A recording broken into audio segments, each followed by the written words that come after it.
절도를 설명하기 위해서 소, 양, 나귀를 언급하고 계시는데요.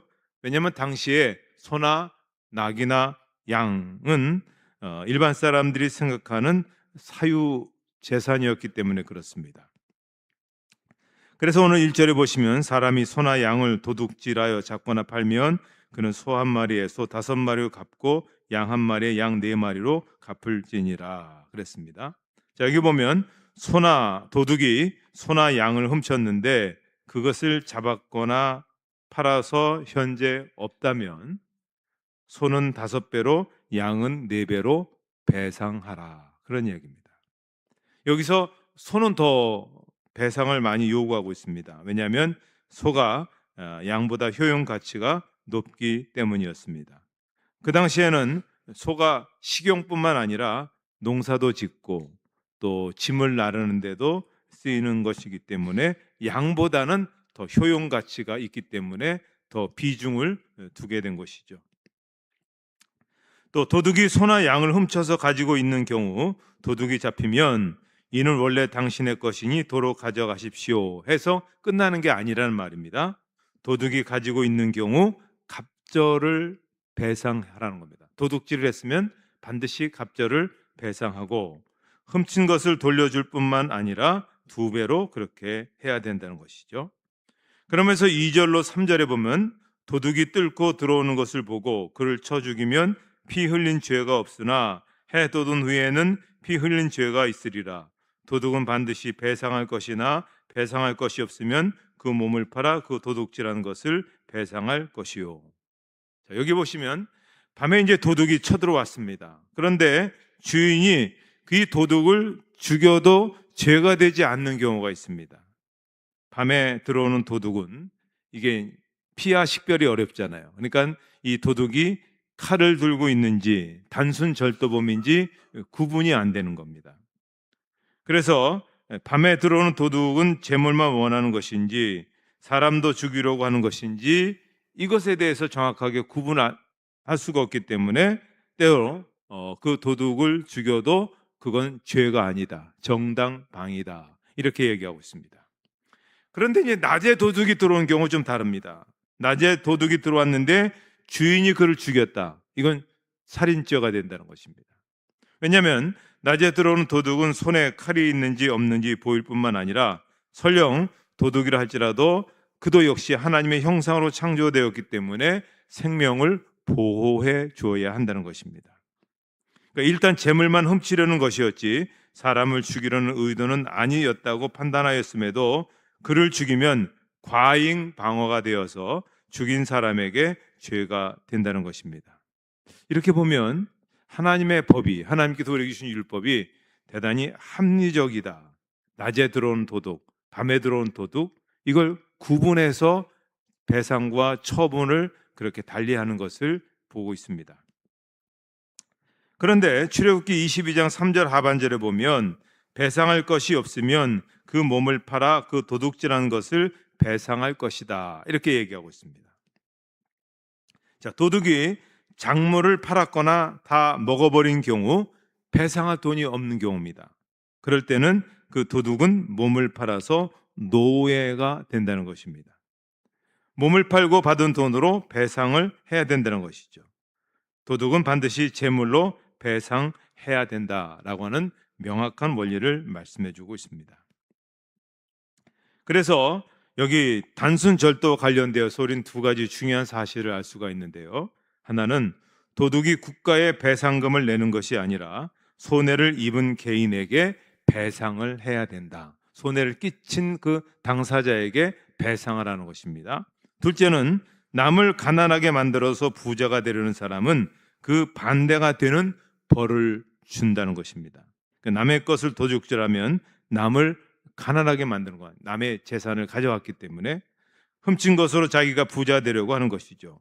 그런데 하나님은 뭐라 말씀하시냐면 도둑은 더 가난하게 되고 도둑질 당한 사람은 부유하게 한다라고 하는 원칙을 두고 있습니다.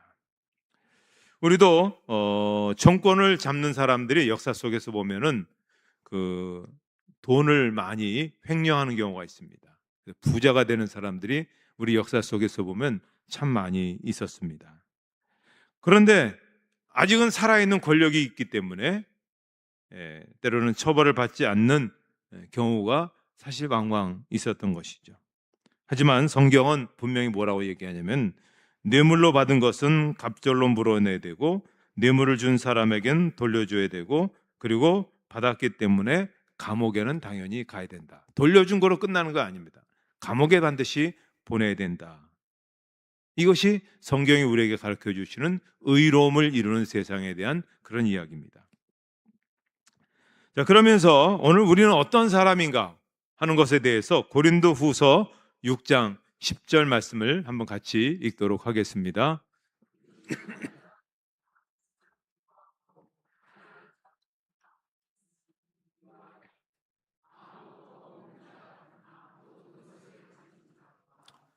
우리는 돈이 있든 돈이 없든 다른 사람을 유익하게 하고 다른 사람을 부유하게 하는 그런 사람으로 우리가 부르심을 받았다는 것입니다.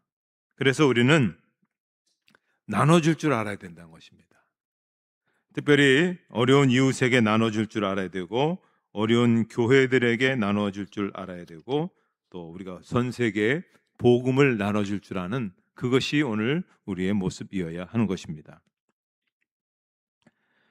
그렇기 때문에 도둑은 손해를 보는 그런 삶입니다. 하나를 얻으면 5배를 물어야 하는 것이기 때문에 굉장히 큰 손해가 되는 것이죠. 도둑들은 그렇게 생각하지 않고 단시간 내에 무엇인가를 벌 수 있다고 생각합니다. 그런데 그 모든 과정을 하나님은 보고 계십니다.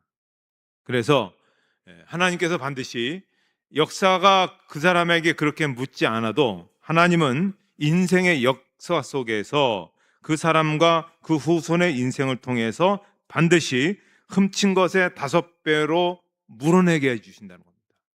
그러니까 우리나라 헌법이 물어내지 못하게 한다 할지라도 하나님이 그 당대와 후대에게 물어내게 하신다는 것이죠. 결국은 도둑은 손해보는 것이다 하는 것을 성경은 우리에게 분명하게 말씀해주고 있습니다. 자, 그 다음에는 게으르고 부주하여 남의 재산에 피해를 준 경우에 말씀하고 있는데요. 여긴 2가지 경우가 나옵니다. 이런 경우죠. 첫째는 짐승을 방목을 했는데 그 짐승이 남의 밭에 들어가서 경작해 놓은 곡식을 뜯어먹고 나온 경우를 얘기하고 있습니다. 그래서 짐승의 주인이 네 발 다닌 짐승이 한 짓을 나더러 어떻게 하라는 말입니까? 라고 말할 수 없다는 것입니다. 그것은 그 짐승의 주인이 남의 밭에 들어가지 못하도록 막았어야 됐는데 그렇게 하지 못한 것에 대해서 배상하라는 겁니다. 어떻게 배상해야 되냐면 피해를 입은 분량을 똑같이 물어주는데 자기 밭에서 거둔 최상품, 극상품으로 물어줘야 되는 것이죠. 그러니까 피해 배상을 하는데 똑같은 분량으로 하지만 어디까지 피해 배상이냐면 정신적인 피해까지도 배상해 주어야 된다. 이것이 벌써 지금부터 몇천 년 전에 우리에게 주신 그런 법입니다. 그러니 지금 우리가 갖고 있는 이 헌법과 비교해 보면 얼마나 우리 이 말씀이 앞서 있고 인권을 생각하고 또 사람과 사람 관계 속에서 정말 그 사회가 잘 돌아갈 수 있도록 하기 위한 그런 길을 말씀하고 있습니다. 두 번째로는 출애굽기 22장 6절에 보면 불이 나서 가시나무에 댕겨 낯가리나 거두지 못한 곡식이나 밭을 태우면 불 놓은 자가 반드시 배상할지니라. 자, 자기 밭에 불이 번져서 밭에 경계가 되는 가시나무도 태우고 이웃의 밭에 있는 농작물까지 태운 경우 어떻게 해야 될까요? 불을 붙인 사람이 배상을 하라는 것입니다. 불이 남의 밭으로 번져가지 않도록 주의해야 될 책임이 있는데 게으르고 부주하여 책임을 다하지 못한 것을 묻고 있는 것입니다. 또한 남의 밭에 피해를 줄 의도가 없었다 할지라도 면책되지 않는다는 것입니다. 짐승을 방목하는 사람이나 밭을 관리하는 사람은 최선의 주의를 다하라는 것입니다. 그래서 내 이웃을 내 몸과 같이 사랑하라는 말씀은 이웃의 짐승이나 재물이나 명예까지도 존중하라 하는 것입니다. 이것은 오늘 우리 시대에도 적용이 될 수 있겠죠. 남의 것을 도둑질하고도 당신은 예수를 믿는 사람이니 용서해 주시오. 예수님이 용서하라 하지 않았습니까? 그렇게 접근하는 것은 잘못됐다는 것입니다. 상대방의 명예를 훼손했어요. 없는 사실인데 있는 것처럼 얘기하면 성경은 그 명예를 훼손한 사람은 감옥에 가야 된다라고 그렇게 말씀하고 있습니다. 예수 믿는 사람이니까, 교회 다니는 사람이니까 용서해 주세요라고 하면 물론 개인적으로는 용서할 수 있지만 그러나 법적으로는 감옥에 가게 해야 된다는 것입니다. 국가가 그 사람에게 확실한 대가를 치르게 해야 다시는 그런 일을 행하지 않게 되는 것이죠. 그래서 여러 가지 물건도 그렇지만 명예를 함부로 침해했으면 벌을 받아야 하는 것이 하나님의 판단의 기준입니다. 그러니까 우리가 요즘 인터넷 댓글로 그냥 막 하는 경우 있는데 생각 없이 또 그냥 내가 주워 들은 말로 어떤 확인하지 않고 해서 남에게 피해를 입히면 하나님의 그 판단 방법은 그런 사람은 감옥에 가야 된다. 이렇게까지 말씀하고 있는 겁니다. 그 다음에 위탁받은 물건이나 짐승이 피해를 본 경우인데요. 7절부터 13절까지가 이어지는 내용인데요. 여기에는 짐승이 이웃이 잠시 맡겨놓은 물건에 피해가 생긴 경우입니다. 그러니까 위탁자가 있고 위탁받은 사람이 있고 위탁 물건이 있는 겁니다. 그런데 위탁받은 사람이 위탁받은 물건을 도둑을 맞은 경우에 도둑이 잡히면 그 도둑은 갑절로 배상을 하라 그랬습니다. 그런데 잡지 못한 경우에 위탁받은 사람은 나는 이 물건에 손대지 않았다라고 하나님의 이름으로 맹세를 하라는 것입니다. 맹세를 한 경우 위탁자는 그 말을 믿고 배상 책임을 묻지 말라는 것입니다. 그러면 하나님의 이름으로 맹세하는 경우는 어떤 경우일까요? 아무런 증거와 목격자도 없는 경우 하나님의 이름으로 맹세하면 믿어주라는 것입니다. 그런데 나중에 거짓 맹세를 했다가 하나님의 징벌이 나타나기 때문에 거짓말을 할 수가 없죠. 그러니까 하나님의 이름으로 맹세를 한 경우에는 그건 하나님에게 그 모든 것을 하기 때문에 나중에 하나님이 그 인생에 심판하신다. 그런 이야기입니다. 옛날에 한 번 그런 일이 있어요. 옥 사건을 해서 믿는 사람들이 거기 많이 개입되어 있었습니다. 나는 하나님 믿는 사람이다. 난 누구다. 그때는 분간할 수가 없었습니다만 하나님은 뭐라고 말씀하시냐면 그 인생의 시간 속에서 반드시 내 이름으로 거짓말한 것에 대해서 내가 분명하게 심판하겠다. 이렇게 말씀하고 있는 것입니다. 그런데 위탁받은 사람이 분명히 그 물건을 잃어버렸다고 하는데 어느 날 그 사람의 집에서 그 물건이 나왔다면 위탁자는 그 증거를 가지고 위탁받은 사람에게 도둑 맞았다라고 주장할 수가 있습니다. 그러면 위탁자가 재판장에게 고소를 하고 두 재판장이 경우를 다 살펴보고 판결을 내려서 위탁자가 승소하게 되면 맡긴 물건이나 짐승의 2배를 받게 되는 것이고 패소하게 되면 억울한 사람을 무고하게 고소했기 때문에 2배를 몰아내야 된다. 이렇게 말하고 있습니다. 그러니까 그런 거죠. 도둑질한 것도 나쁜 것이고 도둑질을 하지 않았는데도 했다라고 하는 것도 똑같이 나쁜 것이라는 형량은 똑같게 그렇게 주신다는 것입니다. 그러니까 도둑질도 나쁘지만 남을 근거 없이 의심하고 비난하는 것도 죄다 이렇게 말씀하고 있습니다. 또 누군가로부터 짐승을 위탁받았는데 도둑을 당해 짐승이 죽었거나 맹수가 물어간 경우가 기록되어 있습니다.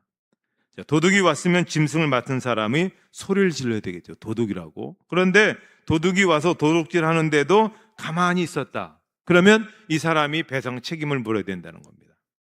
도둑과 짐승을 위탁받은 사람 사이에 비밀스러운 어떤 거래가 있을 것이었기 때문이죠. 그러므로 도둑이 온 경우 소리를 지르면 책임을 면하게 됩니다. 그러나 맹수가 와서 짐승을 찢었다면 맹수는 대항할 수 없기 때문에 책임이 없다는 것입니다.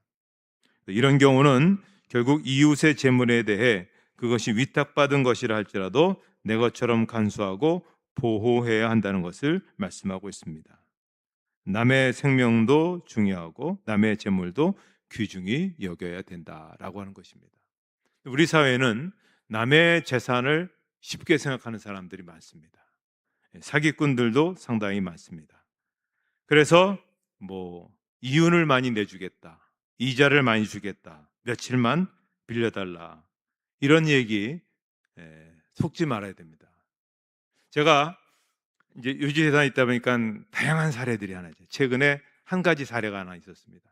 제 친구예요. 제 친구 목사가 수원에다가 한 대학교 앞에다가 크게 개척을 했습니다. 돈이 좀 있어서 자기 돈 개인 재산 10억을 들여서 거기다가 건물을 짓고 개척을 했습니다.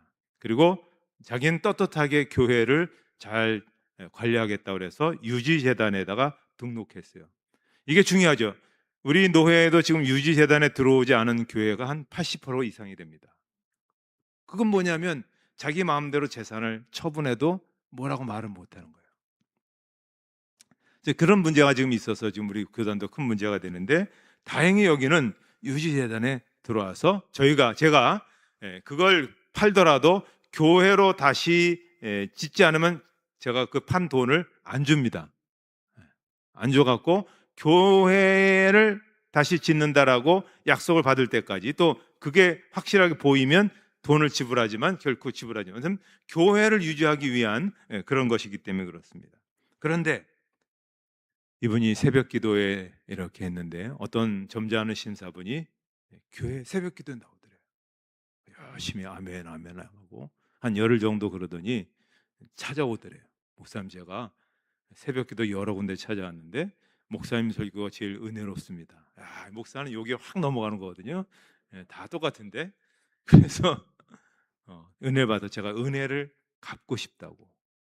그러냐고 그랬더니 며칠 후에 우리나라 최고급 자동차를 한 대 딱 갖다 주더래요. 그 목사님도 눈이 휘둥그레죠. 최고급 자동차 키를 딱 주면서 목사님 찹니다. 그래서 이제 뭐 또 자기 공장 와서 견학하시라고 그래갖고 견학도 하고, 유명한 만두 만드는 그런 회사였어요. 취 뭐라고 되는데 뭐. 그런데 좀 있다가 이제 목사님, 제가 사업하는데 갑자기 지금 뭐가 돈이 문제가 생겼어요. 그러니까는 제가 지금 빨리 이게 돈이 지금 17억이 필요한데 제가 지금 돈이 없으니까 망한다고. 이게 하나님의 기업이 망하면 되겠냐. 그러니까 목사님, 교회를 담보로 해서 17억을 달라고. 여러분, 우리 교회 같으면 그게 안 되잖아요. 장로님, 제가 제 마음대로 17억 담보돼. 근데 이분이 자기가 개척했으니까 내 마음대로 해도 된다 그래갖고 교회를 담보로 해서 17억을 빌려줬어요. 한 달만 주면 5천만 원의 이자를 주겠다. 얼마나 기가 막힌. 근데 그 17억을 돌려준다고 하는 얘기가 벌써 20년이 지났습니다. 이분이 탈탈 털고 자기 자녀들 재산 다 털고 해서 그 이자를 갚아주는 거예요. 지금은 이제 이자를 못 내갖고 30억까지 이제 그 빚이 올라갔죠. 그리고 이제 그 교회가 이렇게 이제 따져보니까 평가를 해보니까 한 50억 정도 되는데, 그래서 이제 매각에 들어가기 시작했어요. 자, 매각에 들어가니까 교인들이 가만히 있나요? 난리칠 거 아니에요. 그러니까 이제 난리치는 교인들을 하나둘씩 내보내는 거예요. 그래서 하나씩 불러갖고 이제 그런 말을 하면 안 되지만 나쁜 얘기를 막 하고, 당신 필요 없는 존재니까 우리 교회에서 나가라. 내가 여기 개척했다. 나가라. 그래서 1000명 교인이 50명으로 남았습니다. 이렇게 된 것이죠. 그러니까 지금 보면서 이제 제가 이제 물어봤어요. 이제 저랑 같은 신학교 동기니까 그럼 어떻게 되겠냐?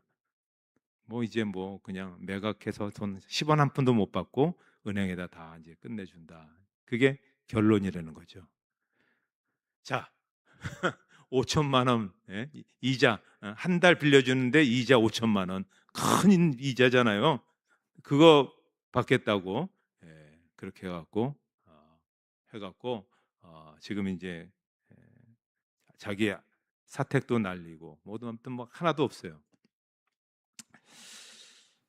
그런 걸 보면서 참 우리가 이런 부분에 있어서 경각심을 갖고 살아야 된다.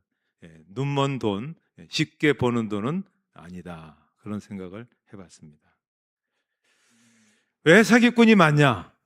이 하나님의 법에 대해서 오늘 우리가 여기 보면 어떻습니까? 남의 것을 사기치고 뭐하면 5배 배상, 몇 배 배상, 감옥에 가고, 이게 성경의 원리가 있는데 그거를 모르기 때문에 그런 것이죠. 또 남의 것에 대해서 존중하지 않고 하나님의 법을 우리가 무시했기 때문에 그렇습니다. 우리가 예수 믿으면 복 받습니다, 이런 얘기 들어봤지만 여러분, 이 출애굽기 22장 갖고 설교하는 소리 여러분 들어보셨습니까? 한 번도 못 들어봤죠. 아마 앞으로도 못 들어보실 겁니다. 그렇지만 이것도 하나님의 말씀이거든요.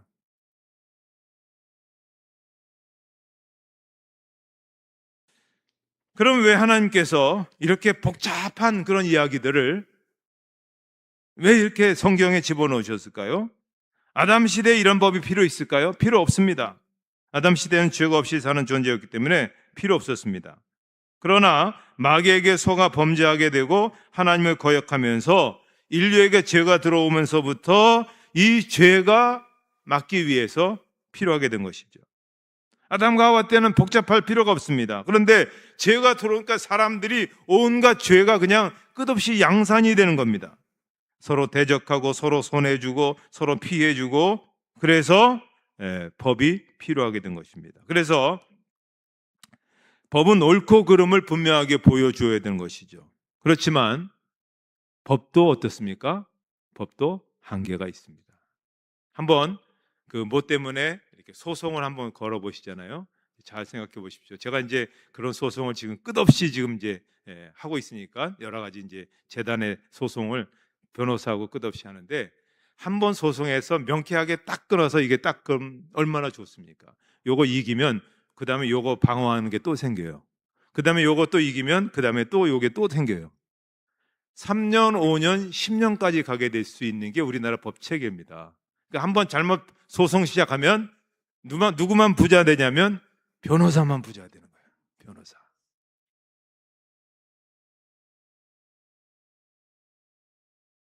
그래서 법의 의로움이 무엇인가를 보여주는 것도 굉장히 중요하지만 우리는 의롭게 살 수 있는 그런 능력을 길러야 된다는 것이죠. 그런데 우리가 어떻게 의롭게 살 수 있겠습니까? 우리가 죄인인데, 우리가 온통 죄 덩어리로 가득했는데, 다시 말하면 우리는 하나님으로부터 은혜를 주시지 않으면 우리가 의로움으로 살아갈 수가 없습니다. 어떤 성직자도 어떤 위대한 위인도 하나님의 은혜를 힘입지 않고는 그렇게 살아갈 수가 없습니다. 법은 죄와 의를 분명히 보여주긴 하지만 의롭게 살 만한 능력을 주시지는 않습니다. 의롭게 살아갈 수 있는 능력은 예수 잘 믿고 성령이 그 안에 거주하고 하나님의 성품을 닮아갈 때에 의로운 삶을 살 수 있는 것입니다. 우리 무드셀라에 계신 분들은 일평생 하나님을 섬기신 분입니다. 물론 연약함이 있을 수 있습니다. 부족함이 있을 수 있지만 그래도 하나님 앞에서 그래도 흔들림 없이 살아보려고 몸부림치면서 지금까지 여기까지 오게 된 것입니다. 여러분 아시죠? 우리가 무수한 많은 사람 봤지만 중간에 이리저리 떨어져 나간 사람 참 많습니다. 근데 그래도 꿋꿋하게 말씀 안에서 인생을 끝까지 이어간다는 것은 굉장한 큰 그런 우리에게 자산이죠. 그래서 우리가 무드셀라에 계신 어르신들을 보고 우리 후배들과 후손들이 우리가 끝까지 저분들처럼 저렇게 살아서 또 우리도 저 나이가 되었을 때 또 우리 후배들에게 좋은 모델이 되겠구나, 좋은 삶이 되겠구나. 그래서 아까 찬양도 몸은 힘겹고 옛날처럼 막 빠릿빠릿하게 나오지 못하고 그냥 한 발 한 발 뛰기 어려워서 나오고, 서 있는 자세도 바로 서지 못하고 약간 구부리고 목소리도 그냥 이제는 그렇지 못하다 할지라도, 그러나 그 하나님과 함께 살아갔던 그 인생의 어떤 깊은 어떤 그런 영적인 그 고백, 그것은 우리 후손들과 후배들에게 굉장한 지침과 이정표가 된다 하는 것입니다. 그래서 지금까지 잘 살아오셨는데요, 마지막 인생을 다 언제까지 우리가 살 수 있다고 보장 못하지만 그때까지 지금처럼 꿋꿋하게 살아가시고 매주마다 환한 미소와 또 예수 믿고 살아가는 그 삶의 즐거움, 예수님을 내 주인으로 섬겼을 때 가지게 되는 그 감격, 그런 것들을 계속해서 보여주시고 가르쳐주고 나타내 주시면 저희 후손과 후배들은 더할 나위 없이 좋은 스승을 만난 것이고, 또 그래서 그러한 바탕 위에 우리 교회가 계속 역사를 이어가게 되는 줄 믿습니다. 하나님께서 모든 무드셀라에 속한 회원들 위해 계속해서 경건과 또 강건함의 은혜를 주시길 바라고, 또 그렇게 살기를 헌신함을 통해서 더 많은 선한 영향력을 끼칠 수 있는 삶이 되시기를 주님의 이름으로 축복합니다. 하나님 감사합니다. 저희 교회에 귀한 무드셀라 남선교회를 허락하여 주시고 또 오늘 이렇게 귀하게 헌신 예배를 드리게 되었습니다. 이전처럼 자유롭지 못하고 힘있지 못하지만 그래도 중심으로 하나님을 섬기는 그 한결같은 마음, 한결같은 자세는 하나님 앞에서도 부끄러움이 없고 후배들과 후손들에게도 귀한 지침과 이정표가 되는 줄 믿습니다. 사시는 동안 강건하게 하시고 또 많은 선한 그런 아름다운 일들을 계속 나타내는 복된 삶이 되게 주시옵소서. 예수님의 이름으로 기도하옵나이다. 아멘.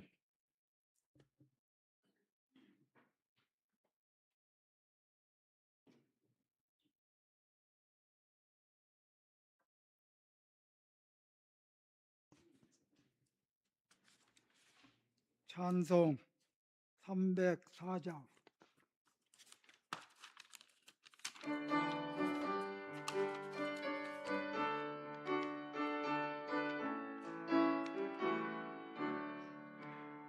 크신 하나님의 사랑 말로 다 형용 못하네. 저 높은 별을 넘어 이 높고 낮은 땅 위에 범죄한 영혼 구하려 그 아들 보내사 화목제물 삼으시고 죄 용서하셨네. 하나님 크신 사랑 측량 다 못하네. 영원히 변치 않는 사랑 성도여 찬양하세. 괴로운 시절 지나가고 땅 위에 영화세할 때 주 믿지 않던 영혼들은 큰 소리쳐 외쳐 울어도 주 믿는 성도들에게 큰 사랑 베푸사. 우리의 죄 사했으니 그네 잊을까. 하나님 크신 사랑 측량 다 못하네. 영원히 변치 않는 사랑 성도여 찬양합세. 하늘을 두루마리 삼고 바다를 먹물 삼아도 하나님의 사랑 타기로 갈 수 없겠네. 하나님 크신 사랑 그 어찌 닿을까. 전을 높이 쌓아도 채우지 못하리. 하나님 크신 사랑 청량다 못하네. 영원히 변치 않는 인도여 찬양하세.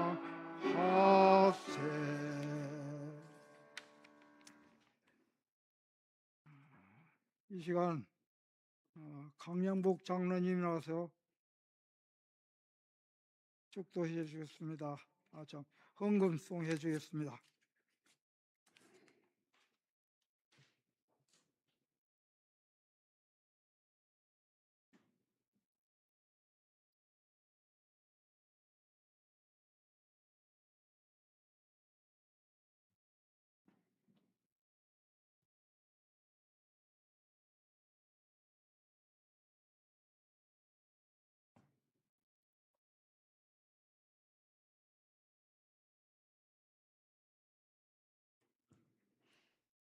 할렐루야. 사랑의 하나님 감사합니다. 무드셀러 남성교회 헌신 예배로 드릴 수 있도록 인도하여 주셔서 감사합니다. 이 예배를 하나님 기뻐 받아주시고 아직 사랑해 주실 줄로 믿습니다. 이 시간 저희들의 예물을 하나님께 올려드립니다. 하나님 기뻐 받아주시옵시고 우리 일평생 남은 생 감사하는 믿음의 삶, 헌신의 삶을 살아가도록 하나님 인도하여 주시옵소서. 감사합니다. 예수님의 이름으로 기도드립니다. 아멘.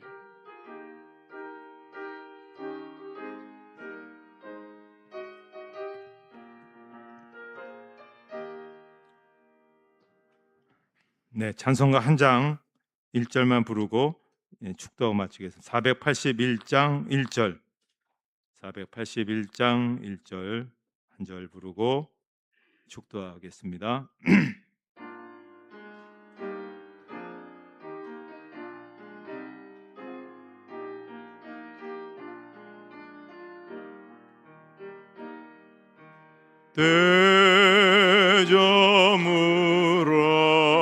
대저물어서 날이 어두니 구주여 나와 함께 하소서. 내 친구 나를 위로 못할 때 날 돕는 주여 함께 하소서.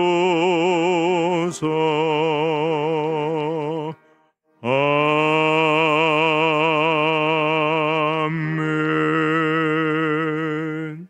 이제는 우리 주 예수 그리스도의 은혜와 하나님 아버지의 사랑하심과 성령의 인도하심과 교통하심이